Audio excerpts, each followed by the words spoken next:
মহিলা কে ওনার আমরা চিনিও না জানিও না। দেখেন কাকে দোষ ফোন দিছে কি করেন আপনি? সিকিউরিটি এখানে এই যে এরকম অসামাজিক কার্যের কতদিন করে চলতেছে এটা? এখান থেকে যাতায়াত করতেছি। আচ্ছা আসছি দীর্ঘদিন যাবত নির্বাচনে প্রচার প্রচারণার পর আমরা আসছি একটু এলাকায় রিল্যাক্স করার জন্য। তাই আমরা রিসোর্টে যাইতে চাইছিলাম, পরে আমরা যাই নাই। পরে দেখি এখানে একটা প্রাইভেট কার দাঁড়ানো। তাই আমরা সন্দেহজনকভাবে আমরা প্রাইভেট কারকে জিজ্ঞেস করতে গেলাম। পরে প্রাইভেট কার আপনার আমাদেরকে কিছু বলে না। পরে ভিতর থেকে দেখি 4 জন বাইরে আইছে, সারোয়ার, মাসুদ, জিয়া, সামাদ।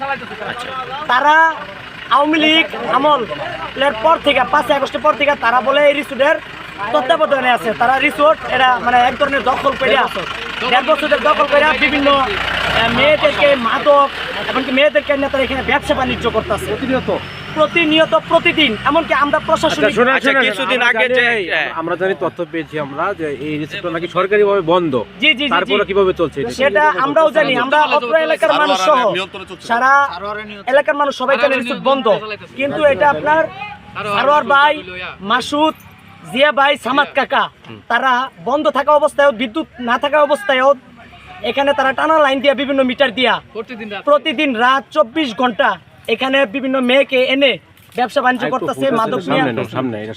এমনকি আবার ওই যে পেছনের গেট আছে একটা, ওই গেট দিয়ে তারা লোকজন ঢুকায়। এবং আপনারা কি শুনছেন কিছুদিন আগেও একজন লোক এই বিষয়ে কথা বলার জন্য তারা ওই লোকের উপর মারধর করছে এই সবুজ পাতা রিসোর্ট নিয়ে। এরা মাসুম প্রধান ভাইয়ের উপর কারণ কেন জিজ্ঞেস করছে যে রিসোর্ট বন্ধ, আপনারা বন্ধ থাকা অবস্থায় কিভাবে ব্যবসা করতেছেন, এই জবাবদেহি চাওয়ার জন্য মাসুম ভাইয়ের উপর তারা আক্রমণ করছে। তারা 4 জন মিলে এখনো তারা ওইভাবেই ব্যবসা করতেছে অবৈধভাবে। পাবলিক এলাকার মানুষ সবাই আজকে হাতে নাতে সকলকে ধরছে। ওই অবৈধ ছেলে মেয়েদেরকে ধরার পরে পরিবেশ নষ্ট হইতেছে জন্য এলাকার, এই জন্য তারা ধরার পরে তারা 4 জন ট্যাগেল দিয়া ওই অবৈধ নারী এবং ছেলেদেরকে এবং বিভিন্ন মাদক সহ তারা ট্যাগেল দিয়া ভিতরে নিয়ে গেছে রিসোর্টের। সাথে ছিল লিমন আলামিন ছিল সাথে। এমনকি আমরা বলার পরে আমাদের উপরে আক্রমণ করছে, মারধর করছে। এমনকি আমার কলারে ধরে 2-3 বার ফলায়। সে হচ্ছে আমাদের শ্রীপুর কলেজ শাখা ছাত্রদলের সিনিয়র যুগ্ম সাধারণ সম্পাদক। কেন বাধা দিল তার জন্য তার আক্রমণ করছে। আমি হচ্ছে 4 নং ওয়ার্ড ছাত্র দলের সাংগঠনিক সম্পাদক। এমনকি তারা বিভিন্ন ছাত্রলীগ, যুবলীগ, আওয়ামী লীগ ভাড়া করে আনছে। এই সন্ধ্যার পর থেকে এ পর্যন্ত এগুলো কাহিনী হয়েছে। আজকে কয়জন মেয়ে ধরছেন? ছেলে মেয়ে এটার ভিতরে 3 জন ছিল। 3 জনের মধ্যে 2 জন দৌড়ে পালাই গেছে, একজন হাত নাতে ধরছি, আর ছেলে এলাকার মানুষের ধরছে। ভবানীপুরতে আসছি। আচ্ছা, কিসের জন্য আসছেন এখানে? আসছি এই তাদের ছবি তুলেন গাড়ি যে প্রাইভেটে আমার চাচা প্রাইভেট। আচ্ছা, পরে কইছেন একটা গাঞ্জাম হইছে।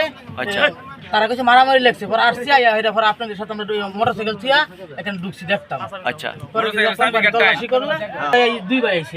আমরা আচ্ছা, ওই যে মহিলা কে ওনার আমরা চিনিও না জানিও না। দেখেন কাকে দোষ ফোন দিছে সব লোকেশন কি করেন আপনি? সিকিউরিটি এখানে এই যে এরকম অসামাজিক কার্যের কতদিন করে চলতেছে এটা? জি হ্যাঁ, আচ্ছা, মাঝে মাঝে মনে করেন যে এখানে আসে মাঝে মাঝে আসে আশেপাশে লোকজন আসে, আত্মীয় স্বজন এই বলে এরা ঢোকে। আচ্ছা, আজকে কয়জন আসছিল? ওনারা আসছে এখানে। আমি বলতে যে গেট খোলা ছিল, মানে হালকা লাগাই না ছিল। আমি বলছি যে কার কাছে আসছে, বলছে যে কথা বলে আসছি। কার সাথে কথা বলছেন? এখানে কথা বলার কোনোই নাই, ভিতরে একটু সমস্যা চলতেছে।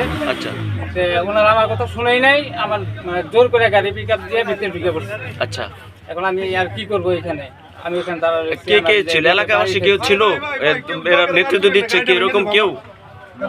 এইখানে তো মানে অনেক লোক এসে ঢুকছে না, এইটা চালাচ্ছে কে? তার কার নেতৃত্বে অফিসটা চলছে? এইখানে বর্তমানে এখন যে এটা দেখাশোনা করতেছে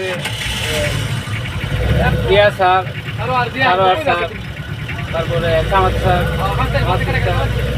তারা দেখাশোনা করতেছে বর্তমানে।